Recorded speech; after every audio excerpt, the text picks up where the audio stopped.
March 10 ഞായറാഴ്ച. യോഹന്നാൻ 3:14-21 വരെ വാക്യങ്ങൾ. 1904 പ്രസിദ്ധീകരിച്ച H.G. വെൽസിൻ്റെ ഏറ്റവും മികച്ച ചെറുകഥകളിൽ ഒന്നാണ് the country of the blind, അന്ധരുടെ രാജ്യം.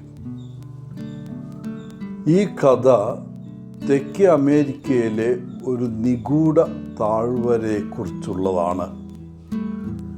മറ്റ് നാഗരികതകളിൽ നിന്ന് വേർപെട്ട് ഒരു സമൂഹം അവിടെ വളർന്നു വന്നു.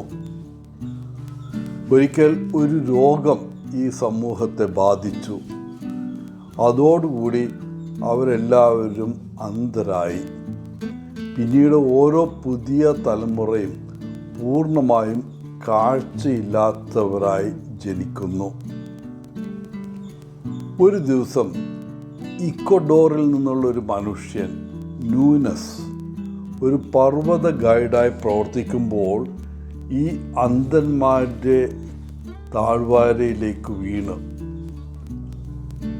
അവിടെ എത്തിയ അദ്ദേഹം അവരെക്കുറിച്ചുള്ള ഐതിഹ്യങ്ങൾ കേട്ടിട്ടുണ്ടായിരുന്നു. അന്ധരുടെ രാജ്യത്ത് ഒറ്റക്കണ്ണൻ രാജാവാണ് എന്ന പഴഞ്ചൊല്ല് ഓർമ്മിച്ച് അവിടെ അവരുടെ ഗ്രാമത്തിന് പുറത്തുള്ള ലോകത്തെക്കുറിച്ച് അവരെ പഠിപ്പിക്കാമെന്ന് അദ്ദേഹം കരുതുന്നു. എന്നാൽ ആ ആളുകൾ ഏതാണ്ട് 14 തലമുറയായി അവിടെ അന്ധരായി കഴിയുന്നു. അവരുടെ ലോകം ആ വാലി മാത്രമായിരുന്നു. അവരോട് ഈ താഴ്വരയ്ക്കപ്പുറം ഒരു ലോകമുണ്ടെന്നും ആകാശത്ത് നക്ഷത്രങ്ങളുണ്ടെന്നും ഉള്ള തൻ്റെ അറിവ് അവരോട് പറഞ്ഞിട്ട് അവർ അത് വിശ്വസിക്കുന്നില്ല. അവരുടെ ലോകമെന്ന് പറയുന്നത് ആ താഴ്വരയുടെ അരികുകളിൽ അവസാനിക്കുന്നു. ലോകത്തിന് മുകളിൽ ഒരു വലിയ കല്ലാണ് മേൽക്കൂരയെന്നും അവർ വാദിച്ചു. അവസാനം അയാളെ ഉപദ്രവിക്കുന്നതായപ്പോൾ അവരുടെ മുമ്പാകെ കീഴടങ്ങി.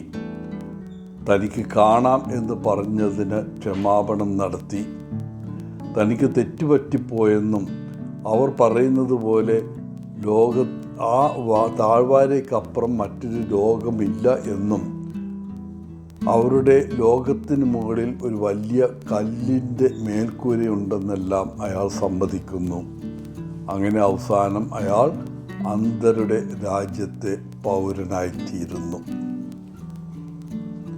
ഇന്നത്തെ ഞായറാഴ്ചയിലെ സുവിശേഷത്തിലെ പ്രധാന കഥാപാത്രങ്ങൾ യേശുവും നിക്കോദേമോസുമാണ്. നിക്കോദേമോസ് ഒരു ഫരിസേയനും സെൻഹെദ്രിൻ അംഗവുമായിരുന്നു. യഹൂദ ഭരണസമിതിയാണ് സെൻഹെദ്രിൻ. യോഹന്നാൻ്റെ സുവിശേഷത്തിൽ 3 സ്ഥലങ്ങളിൽ നിക്കോദേമസിനെ കുറിച്ച് പരാമർശിക്കുന്നുണ്ട്. ഒന്ന്, യേശുവിൻ്റെ പഠിപ്പിക്കലിനെ കുറിച്ച് ചർച്ച ചെയ്യാൻ ഒരു രാത്രി അവൻ ആദ്യമായി യേശുവിനെ സന്ദർശിക്കുന്നു. ഇതാണ് ഇന്നത്തെ സുവിശേഷത്തിൽ വിവരിക്കുന്നത്. രണ്ടാമത്തെ പ്രാവശ്യം നിക്കോദേമസിനെ പരാമർശിക്കുമ്പോൾ ന്യായവിധിക്ക് മുമ്പ് ഒരു വ്യക്തിയെ കേൾക്കാൻ നിയമം അനുശാസിക്കുന്നുണ്ട് എന്ന് അദ്ദേഹം സെൻഹെദ്രിനിലെ തൻ്റെ സഹപ്രവർത്തകരെ ഓർമ്മിപ്പിക്കുന്നു.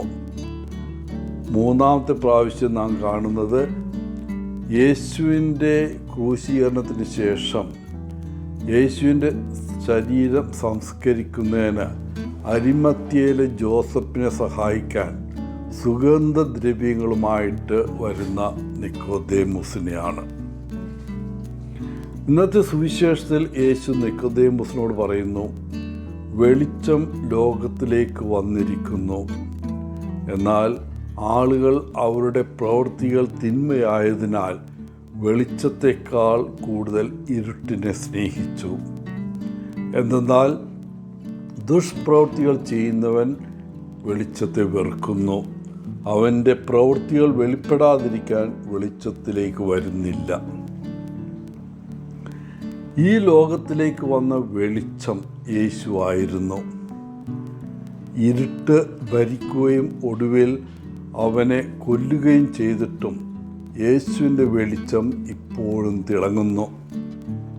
പ്രിയപ്പെട്ടവരെ, നമ്മുടെ ജീവിതത്തിൽ യേശുവിൻ്റെ വെളിച്ചം നാം അനുഭവിക്കുന്നുണ്ടോ? അതോ അന്ധരുടെ താഴ്വരയിലെ ജനങ്ങളെപ്പോലെയാണോ നമ്മൾ? ഇന്ന് നമുക്ക് നമ്മുടെ കണ്ണുകളും ഹൃദയങ്ങളും മനസ്സും യേശുവിൻ്റെ സാന്നിധ്യത്തിൻ്റെ യാഥാർത്ഥ്യത്തിലേക്ക് തുറക്കാം. അവൻ നമ്മോടൊപ്പമുണ്ട്. നമുക്ക് തുറന്ന മനസ്സും ഹൃദയവും ഉണ്ടായിരിക്കുകയും അവൻ്റെ സാന്നിധ്യം അനുഭവപ്പെടുകയും ചെയ്യാം. എല്ലാവർക്കും നല്ല ഒരു ഞായറാഴ്ച ദിനം ആശംസിച്ചുകൊണ്ട് സ്നേഹപൂർവം പോളച്ചൻ, CSSR from Kerala.